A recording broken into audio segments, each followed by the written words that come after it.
मी कल्याणवरून इथे प्रभादेवीला जॉबला येतो। हिचा टायमिंग आहे 10:50चा। मी इथे 11 वाजता इथे आलेलो आहे। 11 वाजल्यापासून इथे प्रवासी या ट्रेनमध्ये आहेत, पण या प्रवासाकडे कुणाच्या अधिकाऱ्यांचं दुर्लक्ष आहे। कोणी काही विचारायला तयार नाही। जवळ गेली 7 तास जवळ उलटून गेलेले आहेत, तरी हे लोक सांगतात की कुर्ल्याला आणि सायंच्या मध्ये पाणी भरलेलं आहे। आम्हाला एकच सांगण्यात गेले, आम्ही 25 वर्ष सामान्य वर्ग कसारा कर्जत कल्याणवरून प्रवासी सर्व कामाला येतो आणि हा दरवर्षीचा प्रॉब्लेम आहे। मग जर का दरवर्षीचा प्रॉब्लेम आहे आणि दर आठवड्याला हे लोक मेगा ब्लॉक घेतात, मग इथं जर का पाणी तुंबतं तर मग याची सुविधा का करत नाही केंद्र सरकार? आज आम्ही सामान्य वर्ग जो येतो तो आम्ही फुकट येत नाहीये, बरोबर? आम्ही फुकट येत नाही, आम्ही पैसे देऊन येतो। इथं जर आम्ही तिकीट नाही काढली का लगेच आरटीओला येताना आम्हाला पकडतात। मग आज प्रवाशांचा त्रास होतोय, ह्याच्याकडे का कोणी दुर्लक्ष आहे? आज कोणी पाणी देत नाही, कोणी आम्हाला बिस्किट काही विचारत नाहीये। आज प्रवासी आपल्या घरी जायला अत्यंत दुखावलेला आहे, तरी कोणी लक्ष टाकत नाहीये।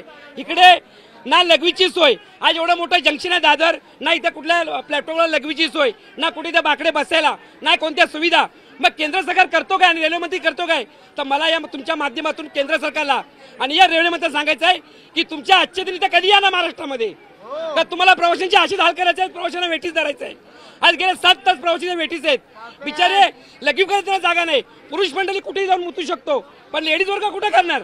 काही सुविधा नाही आहेत, याच्याकडे कोण दुर्लक्ष करते आणि आम्हाला फक्त आश्वासन देत आहेत 10 तास झाले आम्ही पाणी काढतोय। अहो पाणी येतोय कुठून? पटरीवरती पाणी दिसतच नाहीये। मग अजून किती वेळ लागेल? जर का अर्ध्या तासामध्ये ट्रेन नाही सोडली तर ह्याचा परिणाम रेल्वेला भोगावा लागेल प्रवाशांकडून, हे मी ताकीद देतो।